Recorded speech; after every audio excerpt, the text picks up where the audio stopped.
वक्त ये रवाना हो गए। एम्बुलेंसेस और उसके साथ रेस्क्यू ऑपरेशन के लिए जो भी चीज़ें वहाँ पर करने की जो चीज़ें थी वो सब उनको आदेश दे दिए गए। वो मौके पर हैं और उम्मीद करता हूँ कि कैजुअल्टी इससे ज़्यादा ना बढ़े। जो घायल हैं उनके लिए हमने कहा है कि जहाँ भी उनके लिए बेहतर उपचार के लिए व्यवस्था की जा सकती है उस प्रकार से निर्णय करने में विलम्ब ना करें। ये एक तो समाचार और जानकारी के रूप में आपसे साझा करना। क्या राहत दी जाएगी? डिप्टी स्पीकर कह रहे थे कि 10,000 फौरी तौर पर अभी पहले दिया जाएगा। तो स्वाभाविक रूप से हमने डिस्ट्रिक्ट एडमिनिस्ट्रेशन को कह दिया है। वो आमतौर पर यही रहता है कि जो घायल होते हैं उनको राहत दी जाती है इलाज के लिए, ट्रीटमेंट के लिए। हमने उनका कहा कि उनका फिलहाल फ्री ट्रीटमेंट वहाँ पर करवाया जाए और 10,000 पर जो इंजर्ड हैं और उसके बाद जो जिनकी मृत्यु हुई है उनके लिए तो स्वाभाविक रूप से एक जो हमारा एक नियम है उसके लिए 4 लाख रुपये जो दिया जाता है उसके। सर प्रारंभिक तौर पे क्या कारण लग रहे हैं सर एक्सीडेंट? अभी तो ऐसा है कि रेस्क्यू ऑपरेशन चल रहा है। गाड़ी बहुत बुरी तरह से क्षतिग्रस्त हुई है। ऐसी सूरत में किसी निष्कर्ष पर पहुँचना वो उचित नहीं होता। मैं सोचता हूँ कि पूरी डिटेल्स उसके आने देते हैं उसके बाद बताएंगे। Thank you. ऐसा ही एक दुर्भाग्यपूर्ण हादसा जो है वो मेरे विधानसभा क्षेत्र में हुआ है चंबा जिला में, जिसमें ये बस मेरे अपने गृह गांव मंगली बौंदेड़ी से निकल करके बंजराड़ू, तीसा और फिर चंबा की तरफ निकलती है। ये लगभग 100 किलोमीटर जो है वो सफ़र करती है। प्राइवेट बस है। दुर्भाग्यपूर्ण ये रहा जब मेरे को 1 घंटा पहले ये सूचना मिली कि बस जो है वो कॉलोनी मोड़ मतलब सब डिवीज़न जो ऑफिसेज हैं वहाँ लोगों को ड्रॉप करने के बाद जो चंबा की तरफ लोग निकले हैं उनके साथ जो है वो ये दुर्घटना हुई है। शुरुआती तौर पर अभी 8 लोगों के हताहत होने की सूचना मुझे भी प्राप्त हुई है प्रशासन की तरफ से भी और हमारे युवा मोर्चा के जो कार्यकर्ता जो वहाँ पर लगे हुए हैं इस जो एक्सीडेंट के बाद जो स्थिति बनी है उसमें लोगों को बचाने के लिए।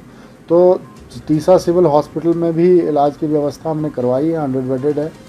यहाँ से अगर किसी को इलाज के लिए शिफ्ट करना पड़ता है चंबा मेडिकल कॉलेज या टांडा मेडिकल कॉलेज या फिर आईजीएमसी या पीजीआई, उसकी भी मैंने डीसी साहब को कहा है और माननीय मुख्यमंत्री जी से मुलाकात की है मैंने अभी और उनसे कहा भी है कि बीच में सेशन छोड़ करके मैं भी निकलूँगा और स्पीकर साहब को चिट्ठी भी दे दी है हमने। तो मुझे लगता है कि वहाँ जो व्यवस्थाएँ प्रशासनिक तौर पर करनी चाहिए वो हमने पूरी करवा दी हैं और जो लोग अभी दुर्घटना में हताहत हुए हैं उनकी भी आइडेंटिफिकेशन चली हुई है कि कौन कहाँ से थे। बस के बुरी तरह से फरकच्चे उड़े हैं और पहचान में नहीं आ रही है कि कौन सी बस थी ये। जो प्रत्यक्षदर्शी है उन्होंने कहा है कि बस जो है वो 400 से 500 मीटर जो है नीचे खाई में गिरी है। तो अब हिमाचल चूँकि टफ सा इलाका है और यहाँ पर सड़कें जो है वो हमारी पहाड़ी इलाका है और एक बार आप रोड से निकले नहीं कि सारी स्थिति ख़राब हो जाती है। तो मैं खुद भी वहाँ जा रहा हूँ।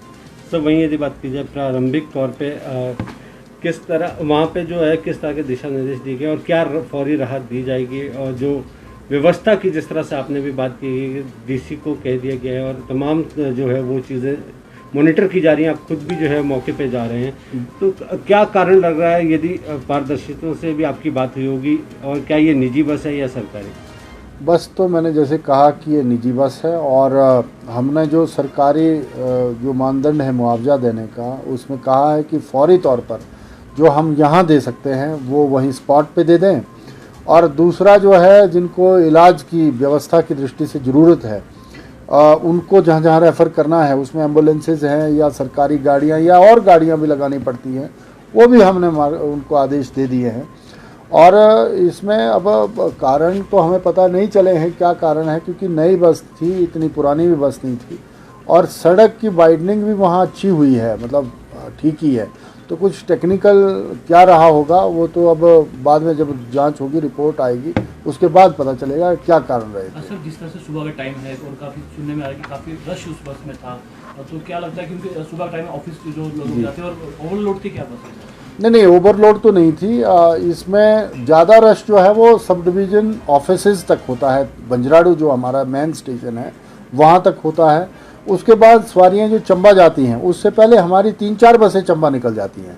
तो मुझे लगता है उसमें बहुत कम सवारियां थी, जैसा इन्होंने कहा कि 16 से 17 सवारियां हो सकती हैं या 18 सवारियां हो सकती हैं।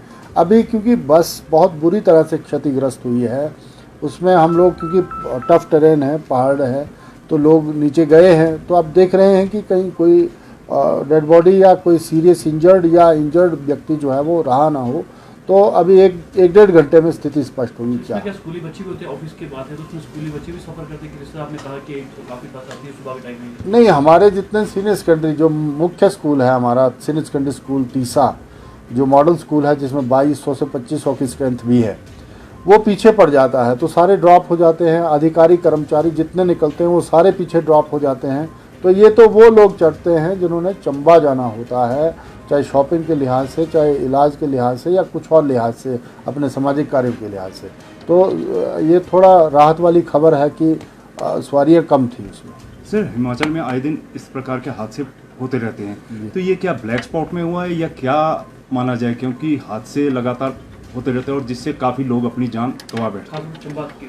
चुराहा जो हमारा विधानसभा क्षेत्र है और बरमौर है जो हमारा विधानसभा क्षेत्र, या हम डलहौजी भी कहें, हिमाचल के बहुत सारे विधानसभा क्षेत्र हैं जहां पर सच में हमारा हिल ट्रैक टफ माउंटेन एरियाज़ है, मतलब हम ये कहें कि रिमोट एरियाज़ हैं। तो यहाँ पर पहले तो ठीक सिंगल लेन रोड होती थी, पर ये तो हमारी स्टेट रोड है, इसकी तो वाइडनिंग भी अभी अभी हो गई है और लगभग डबल लेन हमने दे दी है।